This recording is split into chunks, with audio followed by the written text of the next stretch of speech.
Welcome to the Unitarian Church of Lincoln. I'm Charlie Ahern. I serve as a worship associate in this community of caring and of justice seekers. Many of the people around you found a spiritual home here after searching for a place that's caring and welcoming of our individual gifts. What we share here is not an unchanging dogma, but an affirmation that we are called to be agents of love and justice, and to build a world where everyone is cherished for who they are. Doing that requires us, we who have privilege, to use our voices, our courage, and our resources to dismantle oppression in all its forms.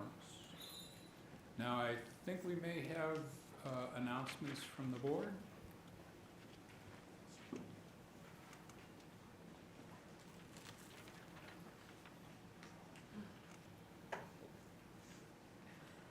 Good morning. Good morning. I'm Peg Pelter. My pronouns are she, hers. I am a member of the Board of Trustees, and I want to offer a special welcome to those of you who are visiting for the first time. I have a few announcements to share as our church community extends beyond Sunday morning worship. As members of Justice in Action, we are all invited to a short MLK Day Vigil tonight at the Lancaster County Jail at 6 p.m. It's going to be cold. Tuesday the 21st, we will co-host the National Day of Racial Healing Gathering at 11:30 a.m.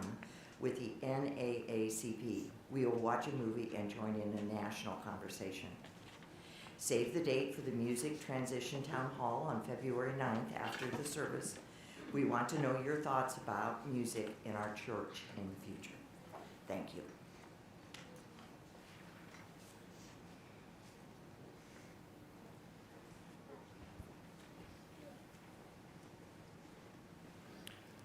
The Promise and the Practice, a chalice lighting by Rebecca Savage. We light our flaming chalice as beloved people, united in love and thirsting for restorative justice. May it melt away the tethers that uphold whiteness in our midst. May it spark in us a spirit of humility. May it ignite in us radical love that transforms our energy into purposeful action. This is a chalice of audacious hope. This chalice shines a light on our shared past, signaling our intention to listen deeply, reflect wisely, and move boldly toward our highest ideals.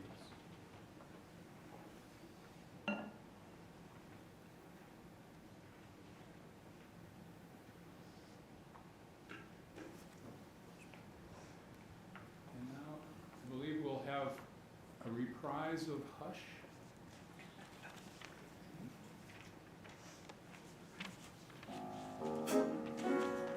You all know it now, right? Hush, hush, somebody's calling my name. Hush,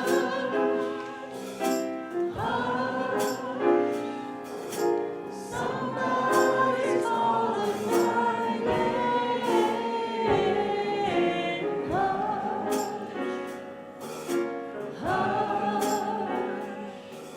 Somebody's calling my name. Oh my Lord, what shall I do? What shall I do? Sounds like freedom.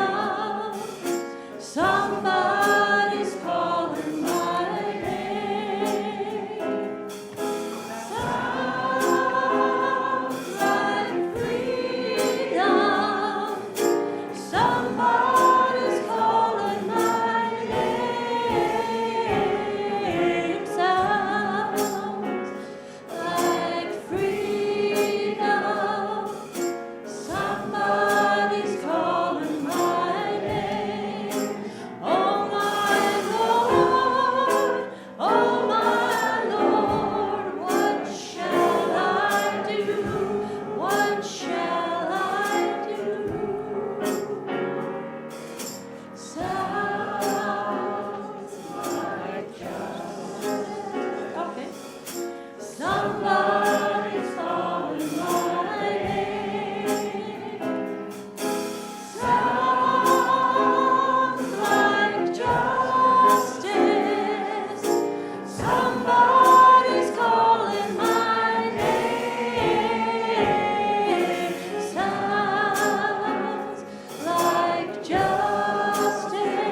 It's a privilege to present this service today, written by the Reverend Clyde Grubbs and Mary Jane Holden, adapted by Erica Hewitt.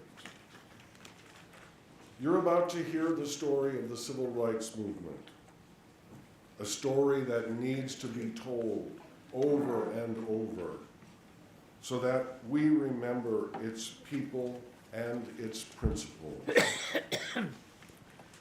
But it's not a comfortable story, nor should it be. In fact, I wish you discomfort as the story and its pictures unfold. I wish you anger and unrest. I wish you holy agitation.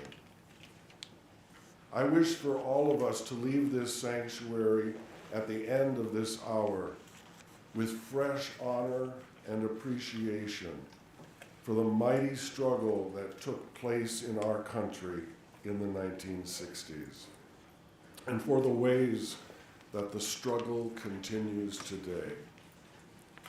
In order to understand the power and meaning of the life of Martin Luther King Jr., we have to go back in history and explain who Jim Crow was.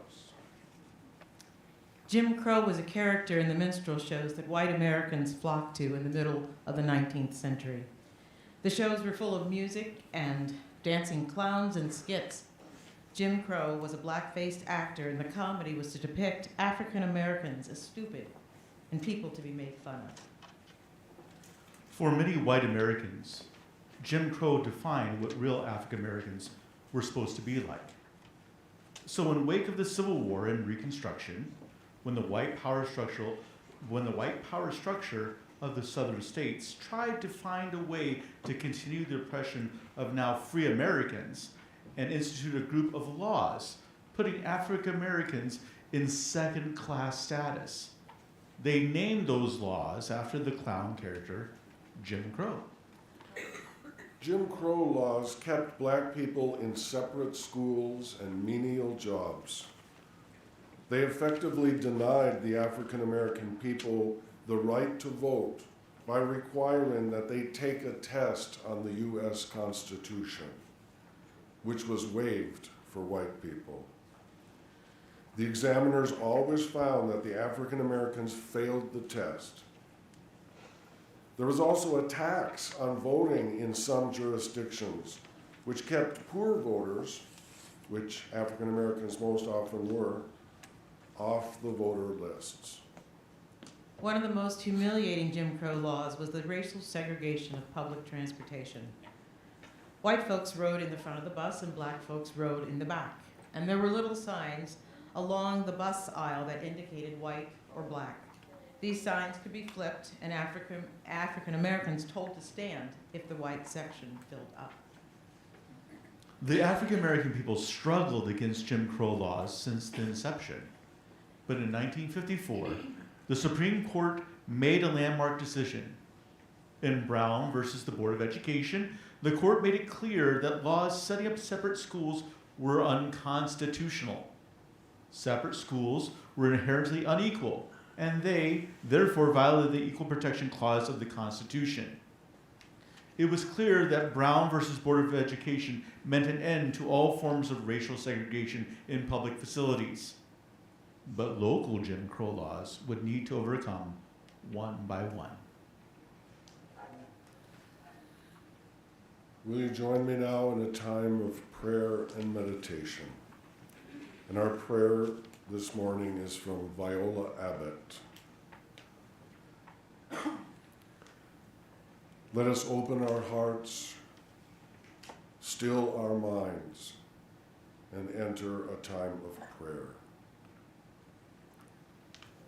Let us call forth and hold in our hearts the stories of all who have come before us, the memories of those who are with us today, and the hope for tomorrow and for all of those who come after us.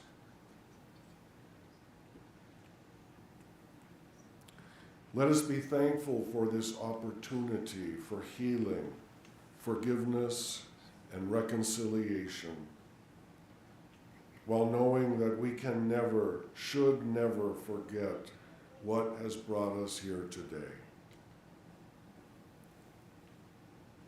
Let us be glad that voice has not only been given to those whose sorrow and pain were their companions in this faith, but that the stories told by those voices have been received with a goal of redemption and understanding.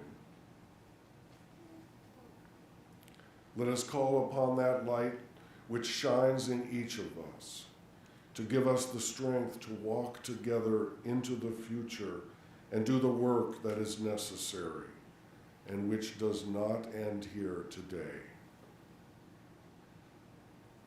Let us have the wisdom to lovingly have the conversations we need to have with each other, that we must have with each other in order to grow this faith in radical love and inclusion. May it be so, and amen.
If there are kids that would like to go, there are teachers available today, but you're certainly welcome to stay, just in case you wanted to be part of the Sunday school class.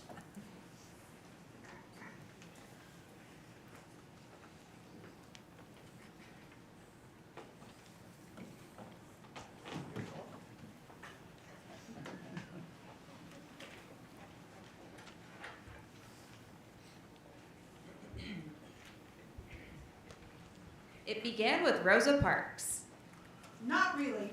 It began long before then, in 100 different places, in 100 different ways. It began in Africa. It began when the first slaves were brought to America. It began with the Proclamation, with the Civil War, and the Reconstruction, with all those broken promises. But for the public person we remember today, for Dr. Martin Luther King Jr. and the world he changed, you could say it began with Rosa Parks. December 1st, 1955, Montgomery, Alabama. Bus number 2857. Rosa Parks, 42 years old, sitting in the front row of the black-only bus seats. A bus driver named Jimmy Blake told this little slip of a colored woman to get up out of her seat so a white man could sit down. And Rosa Parks said no. No, I will not. I am cold, I am tired, and I got here first. I'm sitting. While she waited, Jimmy Blake went to call the police. She got arrested and hauled away. Miss Parks wasn't the first to protest bus segregation. Irene Morgan had done the same thing 9 years before, and Sarah Keyes had done it just a few months earlier. The U.S. Supreme Court had already said she didn't have to move. She had rights. But this time, somebody noticed. In fact, everybody noticed. That's how the Birmingham bus boycott began and how Martin Luther King Jr. found her. There's no denying it. Rosa Parks was making a point, and she knew it. She was secretary of the Montgomery chapter of the National Association of the Advancement of Colored People, or NAACP. When she said no to Jimmy Blake, she was already a worker for civil rights and racial equality. But still, this was the moment. She was tired of giving in, and she wasn't going to do it anymore. And she suffered for it. She lost her job as a seamstress in a local department store, but she started a movement.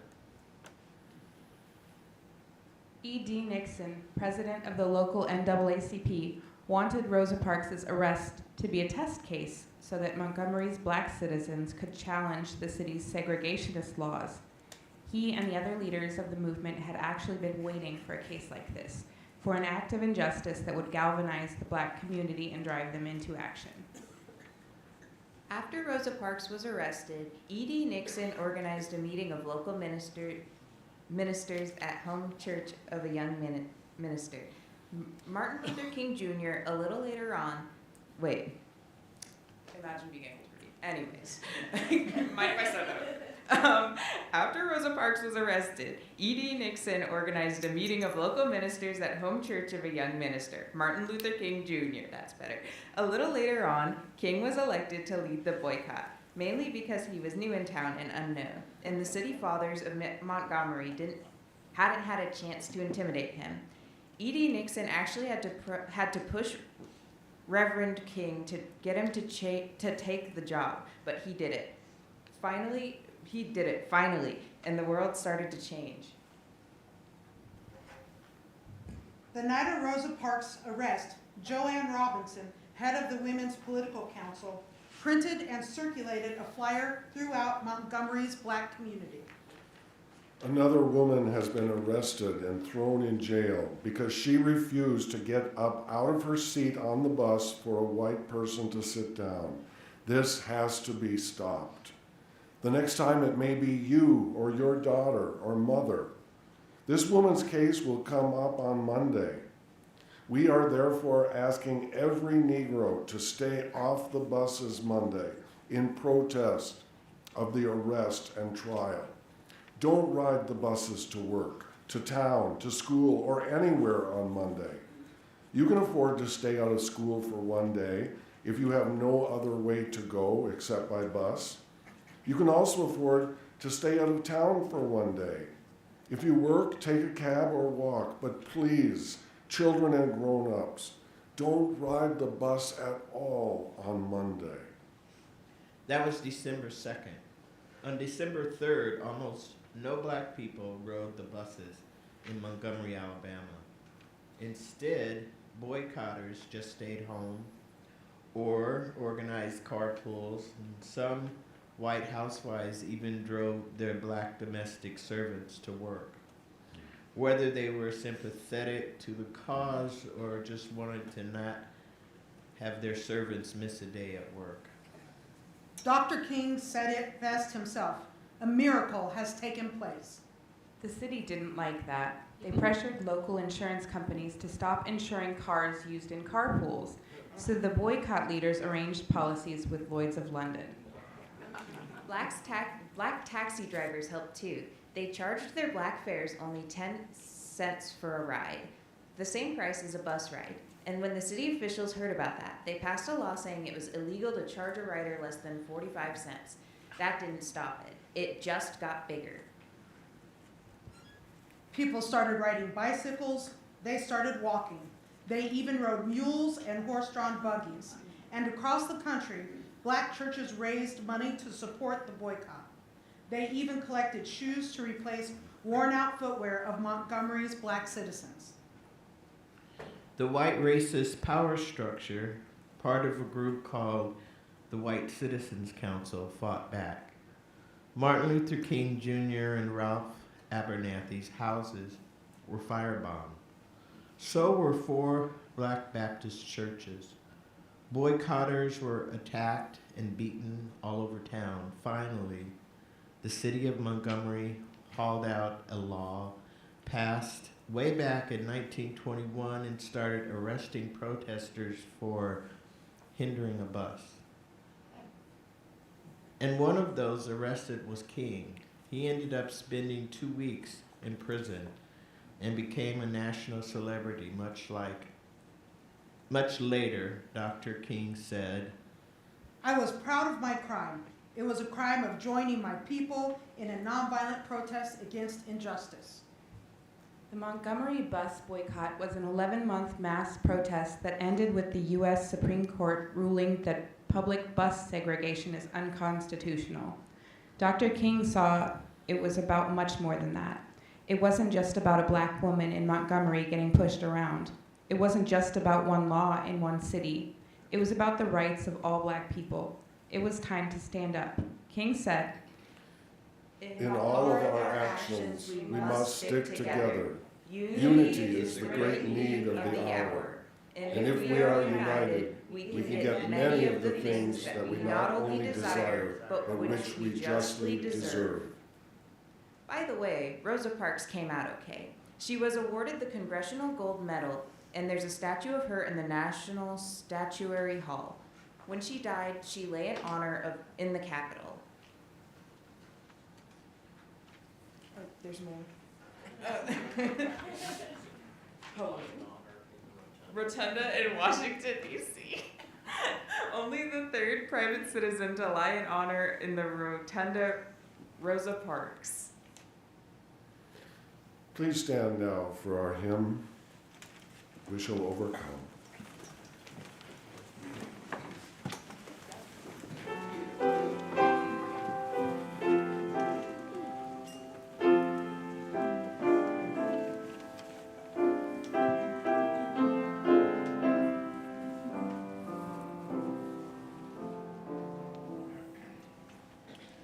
We shall overcome.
By 1963, the civil rights movement had grown into a national movement.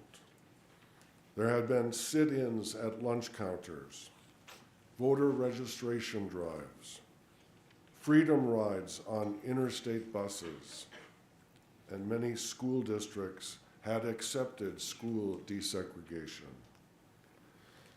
But there was fierce resistance in a number of states, including Alabama. Governor George Wallace and the officials in a number of locales vowed to resist even in the face of court decisions and growing federal pressure. Wallace had just become governor of Alabama. His inaugural speech contained these words: "In the name of the greatest people that have ever trod this earth, I draw the line in the dust and toss the gauntlet before the feet of tyranny. And I say, segregation now, segregation tomorrow, segregation forever." Wallace would be proven wrong, but it took several years of determined effort to overcome Alabama's white supremacist power structure. Birmingham, Alabama, 1963. Martin Luther King Jr. and the Southern Christian Leadership Conference's nonviolent approach to social change was truly taking hold, and its leadership agreed. It was time to attack it head on, and to do it in the center of the segregationist resistance.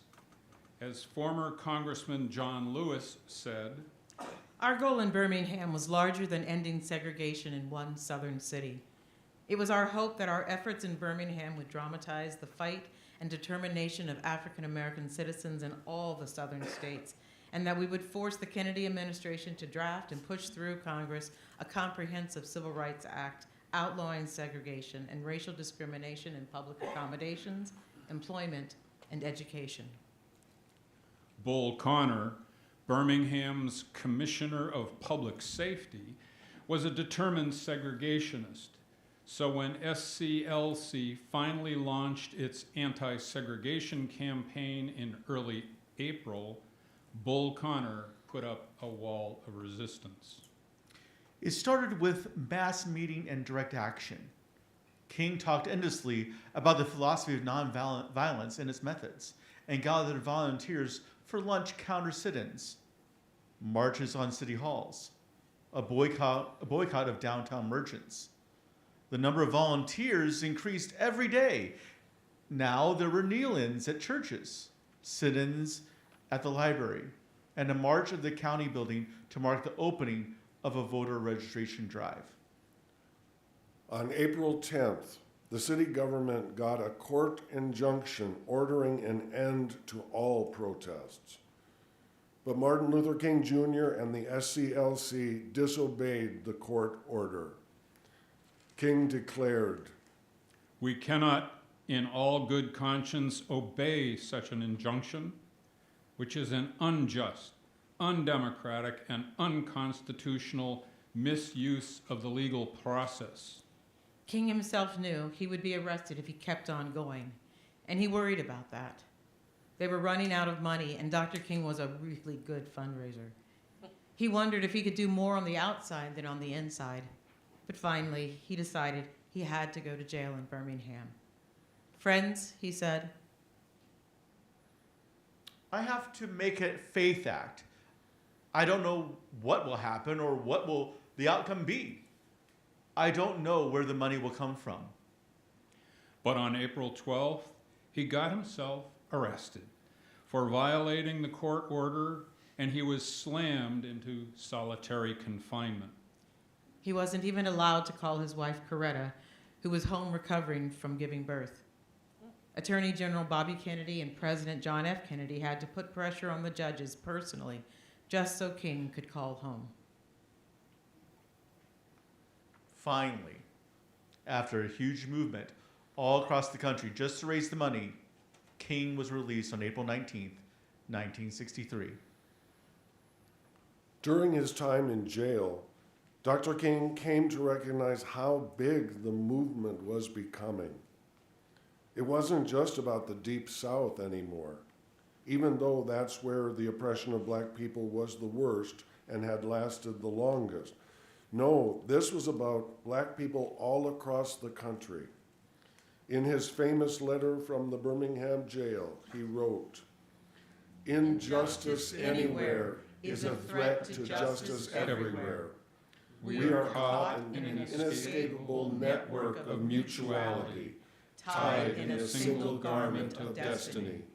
Whatever affects one directly affects all indirectly.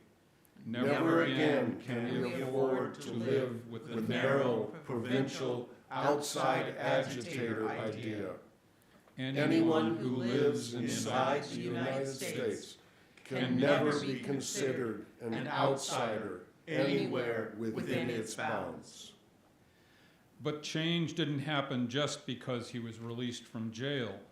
There had to be a way to keep the pressure up, to make the civil rights movement truly a national event. And that's when the children came. The grown-ups of the movement wanted to keep up the pressure. They really wanted things to change. So they asked high school students to get involved in the demonstrations. They had no idea what a lion they were releasing. On May 2nd, barely 2 weeks after King's release, more than 1,000 black children came together to protest in Birmingham, Alabama. 900 of them were arrested. The next day, nearly 2,500 more took their place. And Bull Connor, still in control, couldn't stand it. He kept his people under control until then, much as he hated it. But now, He ordered firefighters to turn their hoses on the protesters. He told police officers to let their dogs loose and chase those children down. In pictures that were broadcast and printed all over the country, nonviolent protesters were seen being beaten by angry police officers. Children were driven to the ground. John Lewis said, "We didn't fully comprehend at first what was happening. We were witnessing police violence and brutality, Birmingham style. Unfortunately for Bull Connor, so was the rest of the world." Agreements started to be made. Pledges for the desegregation of public accommodations, for more fair hiring practices, for better communication between black and white leaders. but the white racists couldn't stand that. The home of Dr. King's brother was bombed. Another bomb was planted near the motel where King was staying. A bomb went off on Saturday at 9:45 a.m. at the 16th Street Baptist Church and killed 4 little girls. It killed 4 little girls at Sunday school. It was a national issue now. It was time for everyone, young and old, rich and poor, to join in solidarity together. On August 28, 1963, more than 200,000 demonstrators showed up in Washington, D.C. and marched to the Lincoln Memorial. That's where Martin Luther King Jr. gave the speech that everyone remembers, the speech about his dream that became everyone's dream.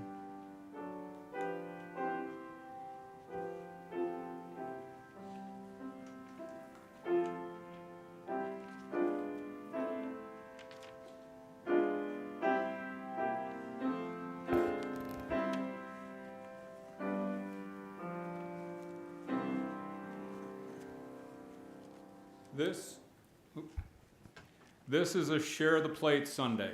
The Unitarian Church of Lincoln's Share the Plate program is a visible and tangible way for us to support our partners in the community. Every year, the congregation votes on 10 local nonprofits, and all designated offerings during this month will go to that nonprofit. This month's Share the Plate recipient is the NAACP branch in Lincoln.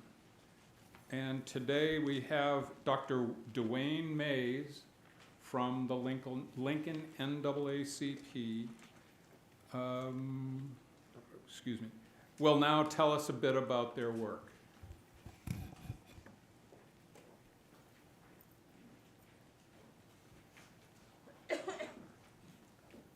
Good morning. Good morning. Thank you for this opportunity. And so that I can stay on time, I put some notes on my card here. My wife insisted that I do that because she said, otherwise I'd get carried away. First of all, I wanted to say three things. First of all, to thank you, the Unitarian Church, and your pastor here for first of all, the long history of working together. We've worked together in this community for many years, and so to let you know that we appreciate the things that you do. As I look over the audience and your membership here, I see that there are a lot of people who are very active in the NAACP. So that's very, very, very helpful to us. And also for supporting our scholarship program.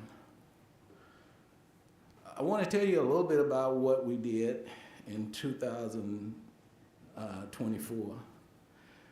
We did a lot of work with Get Out to Vote activities, and this is national, state, and local elections. We did a lot on the ballot initiative. We were partners with our community in doing things like that. We also were co-sponsors of a Nebraska Summit on Justice and Disparity. That conference was in Omaha, and where we invited people to come in, and those persons who are working in justice within our state to come in and talk. And our intention was to help us to understand what is going on, how we can improve those situations and meet the needs of our community. We also work with Lincoln Public Schools and the Department of Education in community groups where we look at educational needs and how those needs are addressing the people of need or the minority community in our state. And in that group we established 6 priorities, and we presented those priorities to Lincoln Public Schools and to the Department of Education as well. And we have meetings with them as well to try to assure that those actions are carried out. One of the things that I hope that we're looking at the derisive behavior at some of the games that occur in our communities and across the state. So we are trying to work with them to try to make sure that those things don't happen. Then we have a Freedom Fund banquet. Many of you perhaps know about our banquet. And so with that banquet, we have an opportunity to meet a lot of people within our state, within our community, and to share information and achievements or things that we are doing. As I was looking at our scholarships, I pulled a program out, and since 2008, up to 2008, we had given 50 scholarships to students in our community.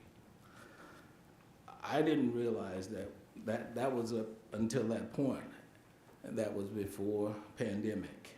And as pandemic occurred, we looked at it and we said, what is it that we want to do? Do we want to be known as a scholarship provider, or do we want to be known as a civil rights organization? What's most important to us? And so we, as a result, we perhaps backed a little bit on those particular activities and we spent more time or more effort on other activities that might help in our community. What we're looking forward to in 2005 is our number one goal is to increase our membership. And so I'm here today to hope that you decide that you want to become a part of NAACP.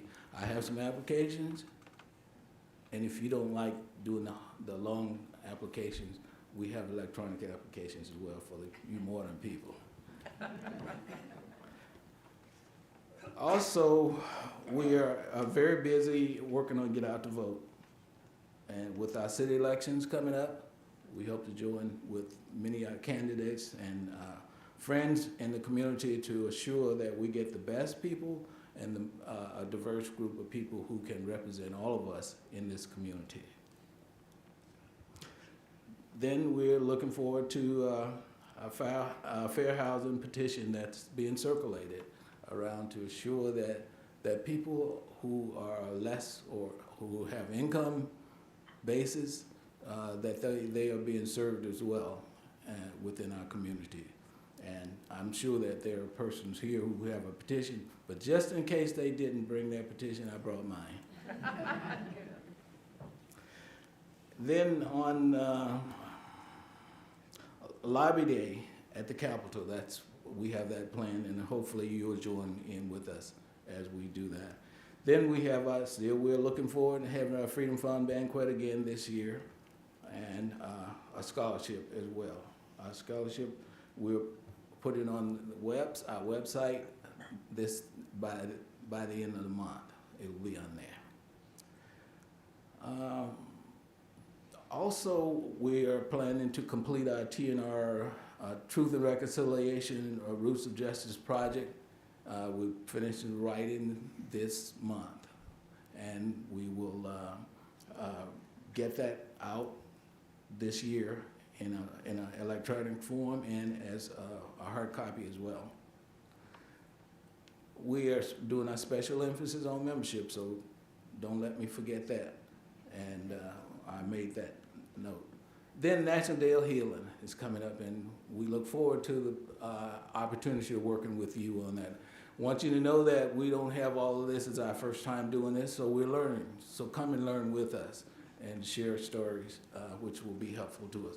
One thing as I close, I saw that I could not help but being moved by the fact that you emphasize the works of Rosa Parks, and to let you know that the naming of the street here in Lincoln was a result of what we were, our NAACP work with the city of Lincoln in naming Rosa Parks. There's a story behind the naming of Rosa Parks, that street, and so sometime we'll share that with you. Thank you so much for what you do, and if you have questions or like to talk about some specific emphasis, I'll be here shortly after your dismissal. Thank you.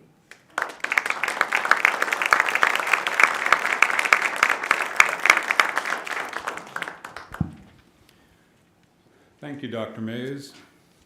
As a reminder for this morning, any loose cash or checks made to the Unitarian Church of Lincoln with NAACP in the memo line will go to the NAACP. You may also text your offering to UC Lincoln and the amount to 73256 and designate Share the Plate. That's UC Lincoln and the amount to 73256 with the designation of Share the Plate. As the next piece of music plays, will the ushers please come forward? The offering will now be gratefully received, and I ask you to be generous, and I also ask that you sign the petition.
Martin Luther King Jr. did not ask to be a leader of the civil rights movement. The Montgomery NAACP was looking for a spokesperson, and Martin Luther King Jr. was asked to speak on their behalf. The bus boycott made national news, and the young minister became a national figure. He had read about Gandhi in college and had training in nonviolent resistance. But lead a mass movement based on those principles? That was a new thing. Over the course of the 11 years after Montgomery, Martin Luther King Jr. became a world figure. He was awarded the Nobel Peace Prize. He also expanded his vision on how to achieve real equality, real freedom for African Americans. He began to see that it would go beyond civil rights, and that is equal legal rights. He began to see that the problem was unequal distribution of wealth. That white, Asian, Latino, Native Americans, and African Americans were all suffering together in a system that perpetuated inequality and poverty. In the last days of his life, he became critical of the corporate power structure and of U.S. foreign policy. He began to see the struggles in Africa and Latin America and in Vietnam against colonialism as part of the same struggle that he was engaged in. He made plans to join the civil rights movement with the labor movement in what he described as a poor people's movement. He died in Memphis, Tennessee. He was there to support the sanitation workers' strike, a strike of white workers and African American workers who had united in the Deep South for their rights to organization and decent wages. The concrete results of the movement changed the world. The Civil Rights Act of 1964, the Voting Rights Act of 1965.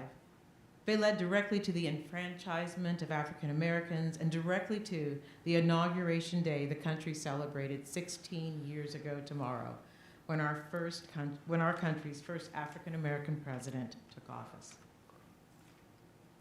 But in the final days of his life, Dr. King saw his mission widen even more as the war in Vietnam grew deeper and wider, as thousands and thousands of black people and white people and Asian people on both sides of the war continued to die. He saw that the quest for civil rights was a quest for human rights, that it was about the oppression of all people, of every race, all around the world. Today, we honor Martin Luther King Jr. We give thanks for the movement that changed the world for the better and continues to change it today. And we remind ourselves that whatever color we are, wherever we come from, whoever we are, this is our movement too. We are all part of the plan. We are all citizens of the world. At the beginning of our service today, I wished you discomfort, unrest, holy agitation. How will we move forward today into the continuing struggle to recognize the racism and culture of white supremacy in which all of our institutions and all Americans are steeped? Our closing hymn today is known as the Black National Anthem, and it is, in the words of Aisha Ansano, a very powerful song, but it is often sung without context and at times without a lot of intentionality. These are Aisha's words. It's easy to open the hymnal and sing along without necessarily processing what we're saying, what the words we're saying really mean. sing a song full of the faith that the dark past has taught us. Bitter the chastening rod felt in the days when hope unborn had died. We have come over a way that with tears has been watered. We have come treading our path through the blood of the slaughtered. This song deserves to be sung with attention. It is a song that starkly names the horrors and violence of racism in this country, and is a song that should make us uncomfortable with the history that it calls upon, uncomfortable with the fact that the struggle for racial justice continues and has not come quite so far as it should have by now.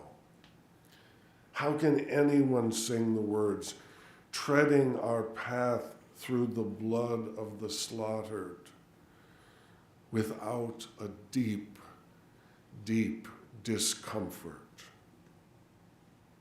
So when we sing this song, will you join me in singing with intentionality? Will you join me in the deep discomfort I will be feeling in singing these words? Discomfort with the pain and horror that these words refer to, and discomfort with the fact that those words do not only refer to a distant history, but also to what is happening now. Will you commit to sitting with your own discomfort?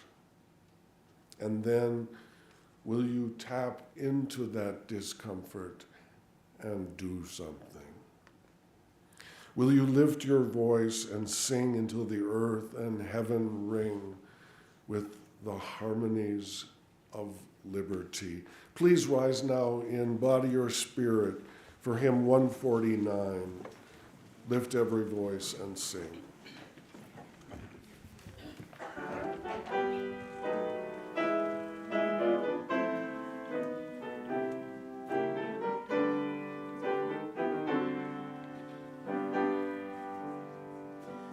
Lift every voice and sing till earth and heaven ring, ring with the harmonies of liberty.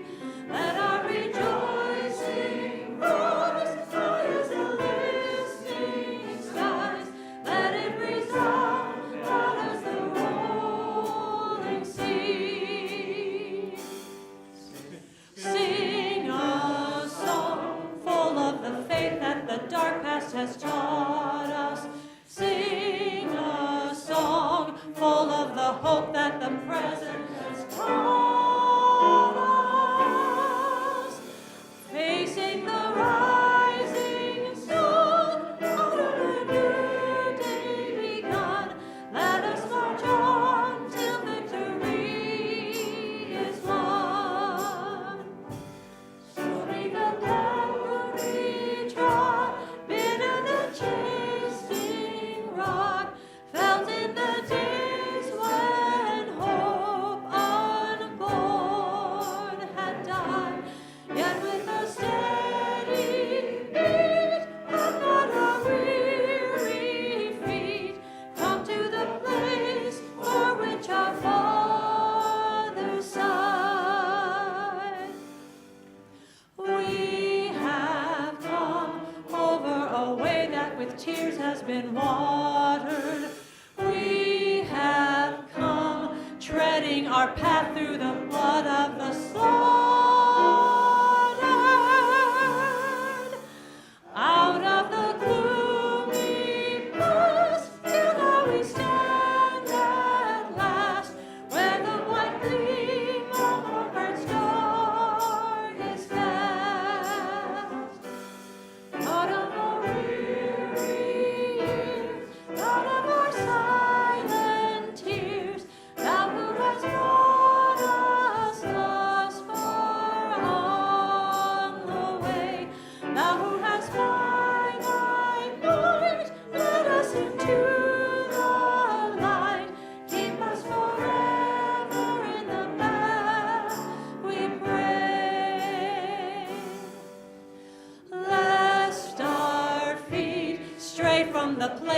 our God, where we met thee. Lest our hearts, drunk with the wine of the world, we forget thee. Shadowed by thee, thy hand, may we forever stand, true to our God, true to our native land.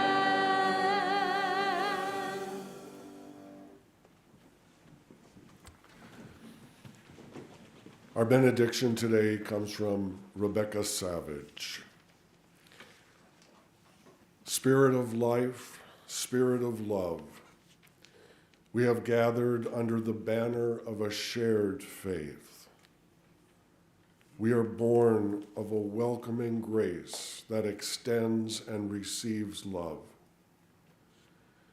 We are touched by the ways we have fallen short of who we strive to be. And here we are reborn, forged by a greater courage. Let us move from this place, encouraged and refreshed for the journey ahead. Go now in peace. Blessed be, and amen. And special thanks to all of our guest readers and musicians and all of you that made this a wonderful service.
wonderful